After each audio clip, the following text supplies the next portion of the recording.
Ça y est, la coupe est de retour. Enfin, il n'y a plus le bandeau, ça veut dire que les contours sont bien, le dégradé est bon. Merci Mathias, merci mon gars, t'as pris soin de moi. On est de nouveau frais, ça y est, on est de nouveau là.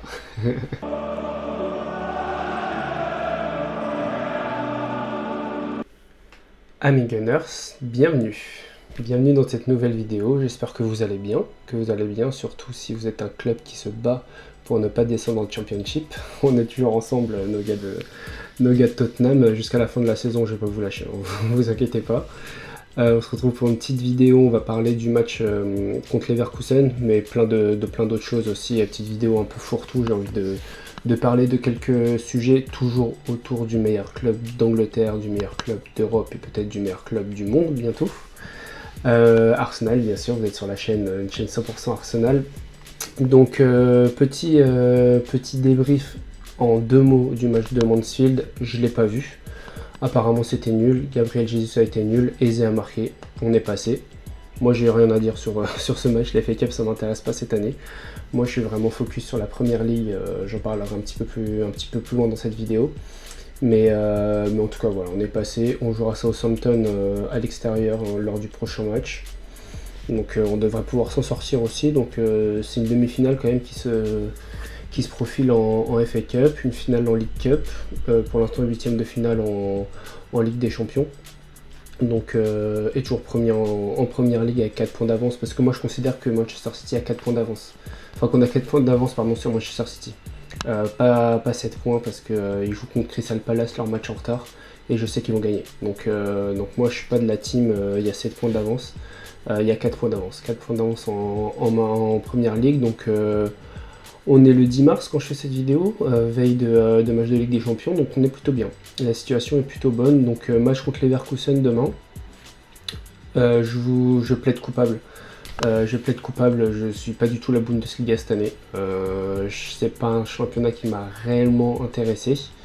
J'ai vu dès le début que le Bayern était parti pour écraser ce championnat. Ils vont finir par gagner comme d'habitude. Il n'y a pas trop de compétition, il n'y a pas trop d'intérêt dans ce championnat. Donc là, j'ai fait des petites recherches quand même sur Leverkusen rapidement pour voir où ils en étaient. Ils sont 6ème de leur championnat. Ça s'est pas très bien passé ces derniers temps, je trouve, pour eux. 3-3 contre Fribourg, 1-1 contre Mayence, défaite contre l'Union Berlin. Ouais, ça s'est passé coup-ci coup-ça. Il y avait le match nul contre l'Olympiakos, mais après il les avait battus là-bas quand même. C'est jamais facile de jouer là-bas. 2-0, donc bon. Un effectif pareil du coup que je connais très peu. Bon, Flecken il était à Brentford l'an dernier, donc on connaît. Kwanza on connaît, Tapsoba très bon joueur, Loïc Badet dommage qu'il jouera pas, visiblement il est blessé, en tout cas il est annoncé comme blessé sur Transfermarkt. Grimaldo, attention, coup de pied arrêté comme d'habitude. Pour ce bon vieux Lucas Vazquez, ils ont un bon milieu de terrain par contre, Alex Garcia, Mike Tillman, Ezequiel Palacios, ça c'est des très bons joueurs. Ben Sedir qui est annoncé blessé aussi, dommage. Martin Terrier, attention à la profondeur. Ernest Poku pas mal, Patrick Schick blessé comme d'habitude. Donc voilà, bon, match qui se profile à l'extérieur. Moi la clé de ce match ça va quand même être Leverkusen dans le sens où j'ai hâte de voir comment ils vont venir face à cette équipe d'Arsenal. S'ils viennent en bloc bas, comme Arsenal joue depuis le début de la saison en première ligue, ça va être un match qui va pas être très intéressant à regarder. Et auquel cas, moi je vois une petite victoire 1-0 comme on a l'habitude de voir sur un CSC, un coup de pied arrêté, je ne sais quoi, une déviation, enfin bref. Je vois un match assez soporifique. Arsenal qui va chercher avant tout à ne pas perdre ce match aller pour finir le travail à domicile au match retour. Par contre, si Leverkusen décide de jouer à l'allemande, là ça va être intéressant parce qu'il y aura des espaces pour Arsenal. Arsenal n'a pas eu d'espace depuis 5 mois, j'ai l'impression. Et quand il y en a, tout de suite ça fait mouche. Regardez Tottenham, le match de Tottenham, quand Tottenham a commencé à prendre l'eau, il y a tout de suite des espaces qui se sont ouverts et il y a eu occasion sur occasion sur occasion pour Arsenal. Donc si on a un match à l'allemande, on va dire, j'aurais tendance à mettre mon joueur clé Victor Gyökeres Victor Gyökeres en joueur clé parce que je pense que si on lui laisse de l'espace, là il pourra affirmer ses qualités. Profondeur, bouger un petit peu le défenseur, verticalité, beaucoup de verticalité, un petit peu de déviation aussi, mais de verticalité. Et je pense que surtout il va se créer des occasions. Il aura des occasions à se créer. Et Gyökeres, si tu lui donnes 3-4 occasions, il y en a au moins 2 pour moi qui finissent au fond, qui vont au bout. Donc moi je vois quand même Leverkusen essayer d'attaquer parce qu'ils n'auront pas d'intérêt de fermer le jeu face à Arsenal parce que Arsenal est en train de devenir maître dans cet exercice. Ils sont en train de devenir un petit peu l'Atlético bis, on va dire. Pas jusque là, mais on taillait beaucoup l'Atlético à l'époque, mais ça joue pas si mal que ça. Quand tu regardes les matchs, ça jouait pas si mal que ça. Bref. Je pense pas que Leverkusen a intérêt à fermer le jeu comme ça, donc je pense qu'ils vont essayer de jouer leur va-tout. Ils auront des occasions dans ce match, et c'est pour ça que je vois, si c'est un match comme ça qui se profile, je vois une victoire 2-1 ou 3-1 d'Arsenal avec au moins un but de Gyökeres. Moi en tout cas, je pense qu'il n'y a pas trop à se faire de cette double confrontation. Arsenal a l'air quand même pas mal supérieur. On a bien redressé la barre ces derniers temps, la victoire contre Chelsea, la victoire contre Brighton, la victoire contre Tottenham, la victoire contre Mansfield. Petite victoire contre Mansfield, mais victoire. Voilà, on a ce mot à la bouche quand on parle des derniers matchs d'Arsenal, donc c'est que c'est quand même intéressant.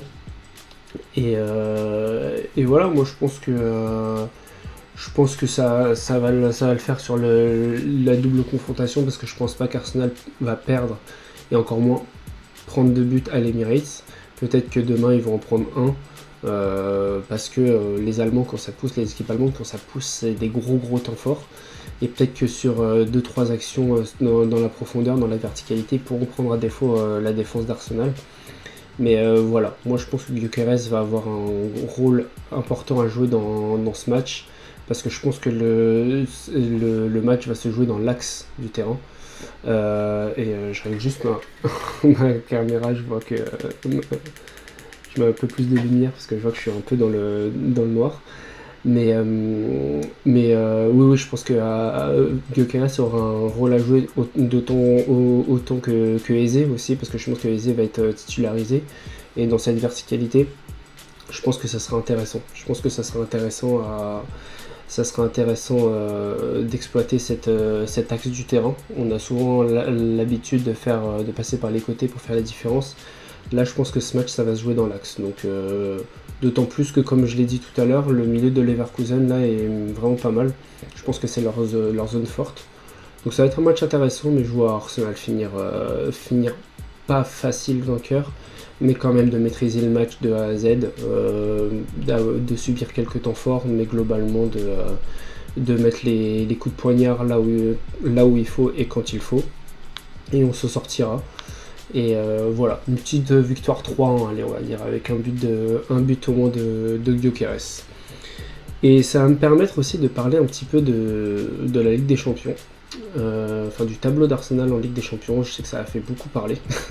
Ça a fait beaucoup parler parce que beaucoup de gens étaient en mode oui, Arsenal ils sont déjà en finale, c'est quoi ce tirage honteux, comment ça se fait qu'ils aient une voie royale jusqu'à la demi-finale. Les gars, on a fini premier, on n'a perdu aucun match, je crois même qu'on a tout gagné.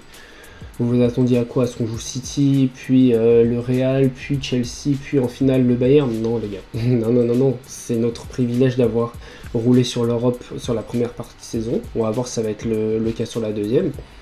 Mais en tout cas, on a mérité ce tirage.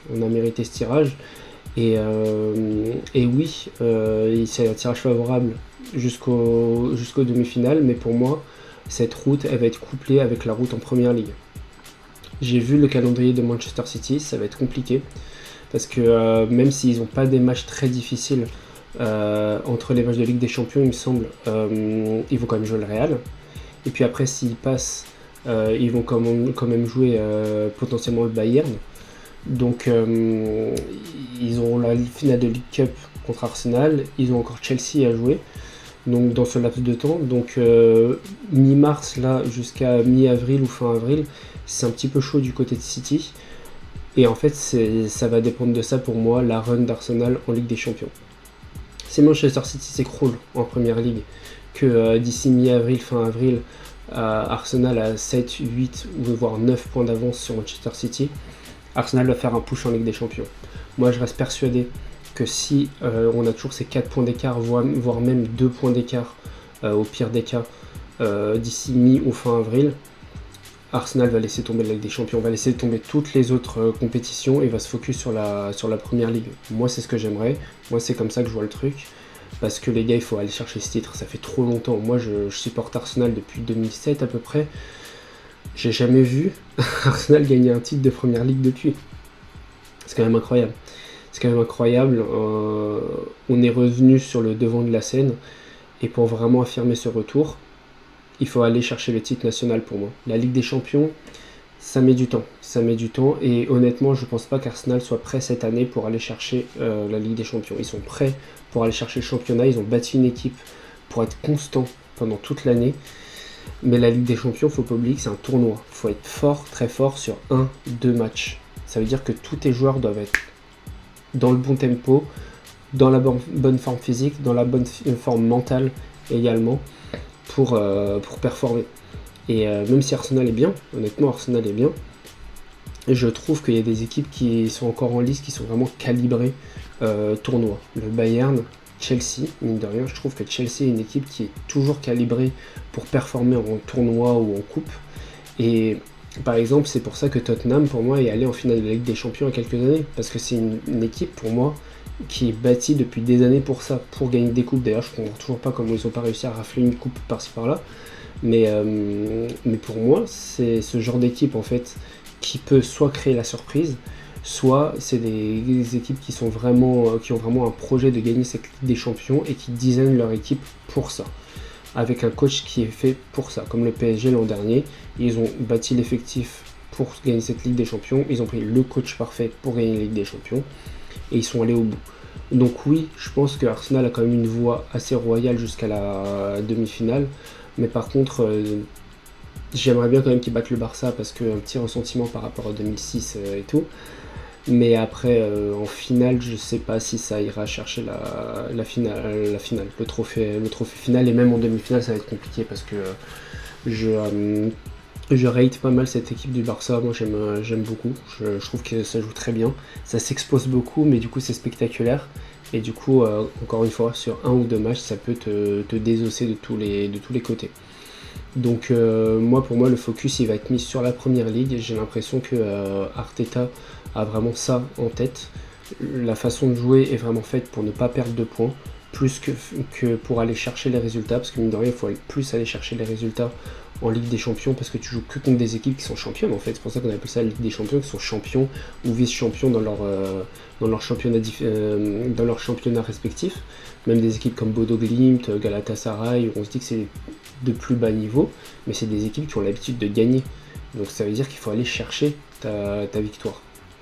Donc dans ce sens, moi je pense que Arsenal va mettre un petit peu la Ligue des Champions de côté, parce que même si je pense pas qu'il y aura forcément 2 points d'écart, je touche du bois pour que ce soit pas le cas en Première Ligue, je pense pas que Manchester City va s'écrouler. Il y en a beaucoup qui disent qu'ils vont pas tenir, etc. Les gars, c'est Pep. Il les a conditionnés pour ce moment-là depuis le début de la saison. J'en suis convaincu. Moi j'ai toujours peur de cette équipe de Manchester City, je les crains vraiment. Et du coup je pense qu'il faut se focus sur les matchs de Première Ligue plutôt que sur la Ligue des Champions. Donc on prendra ce qu'il y a à prendre. Moi je pense que pour ce tour, en tout cas face à Leverkusen, ça ira.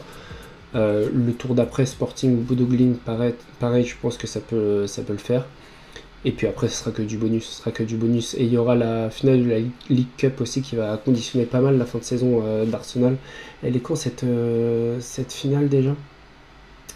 La finale de la League Cup d'Arsenal, quand est-ce qu'elle est ? Elle est le 22 mars, avant une trêve internationale en plus. Donc ça peut envoyer un signal fort psychologique à tout l'effectif et à tout le club. S'ils arrivent à battre Manchester City en finale, je pense que ça peut être une lancée, une trajectoire vers le titre de Première Ligue, et ce match sera hyper important. Ce sera hyper important parce que moi j'oublie pas aussi que Manchester City a l'occasion de tout nous faire loupé à l'occasion de tout nous prendre cette année. Et ça, vu que c'est coaché par Pep Guardiola, ça me fait encore peur. Donc, ouais, en plus, là, je regarde rapidement les meilleurs buteurs d'Arsenal en Ligue des Champions. Martinelli, il sera sûrement titulaire parce que Trossard, j'avais fait l'éloge de lui en début janvier, et là, ça va plus du tout, Trossard, je trouve. En plus, c'est un petit peu blessé, j'espère que c'est pas trop grave. Calafiori aussi s'est blessé, lui, il nous manque quand même notre gardien, défenseur, milieu, attaquant. Il nous manque pas mal, mais Nketiah, moi j'adore mon petit luchador, hein. J'adore Nketiah. Et prochain match du coup de Première Ligue d'Arsenal, Everton, ça va pas être simple, hein. Ça va pas être simple Everton parce que ils ont battu Newcastle récemment, là ils ont battu Burnley. Ils étaient allés gagner à Aston Villa, je me souviens, ça, ils étaient allés gagner à Aston Villa, donc c'est pas mal du tout. Ils sont 8ème, ils sont qu'à 5 points de Liverpool. Donc par contre ils ont je viens de voir, là j'avais pas vu, ils ont un calendrier quand même après le match d'Arsenal. Ils jouent Arsenal, après ils jouent Brentford, puis après ils vont jouer Chelsea. Et puis après ils vont jouer qui? Liverpool. Bah dis non, c'est Chelsea, Brentford et Liverpool. Bah, bon courage. Donc j'espère que ça va commencer par une défaite face à Arsenal. Et là, encore une fois, ça sera un bloc bas. Everton va les attendre et balancer des grands ballons pour jouer la contre-attaque. Ce qui va être différent, je pense, de Leverkusen, qui va plus presser Arsenal. Donc ça va être un match totalement différent. Mais il faudra absolument aller chercher les 3 points. Parce que il joue qui Manchester City ce week-end? Là, il joue le Real Madrid et il joue à West Ham. Donc Manchester City va gagner face à West Ham. Pour ça, je vous dis, entre les matchs de Manchester City, ils n'ont pas des matchs du Real Madrid, pardon. Ils n'ont pas des matchs compliqués. Manchester City, ils ont West Ham. Après, ils ont Manchester City. Et puis après, ils ont la finale de League Cup. Ou alors le match en retard contre... non, ça va être la finale de League Cup après. Parce qu'après, il y aura le match de Crystal Palace à repositionner. Donc, ils n'ont pas des matchs compliqués. Mais... c'est quand même un match contre un relégable, mais ils ont ces matchs contre le Real Madrid, quoi. Donc on verra quelle plume ils vont y laisser. En tout cas, moi je suis quand même pas mal confiant pour cette fin de saison que Arsenal gagne au moins 2 titres. Je pense que cette League Cup et la Première Ligue, moi je les ai quand même dans la tête. Et puis je me demande même si ça serait pas un faux semblant de gagner plus de 2 titres cette année. Arsenal est fort, Arsenal est très solide, mais je pense que ce groupe doit encore grandir en termes de niveau et en termes de compréhension des uns des autres. Mais par contre les gars, si vous laissez prendre un titre à cette équipe, moi je sens que Arsenal ça va faire que monter au fur et à mesure des années, parce que il nous manque ça, il nous manque un titre depuis un titre majeur. Je parle pas de Community Shield, même de FA Cup. Je sais que c'est important pour les supporters en Angleterre, mais bon, nous on veut des vrais titres, on veut des Ligues des Champions, on veut des titres de Première Ligue. Et quand Arsenal aura ça, on aura un des deux.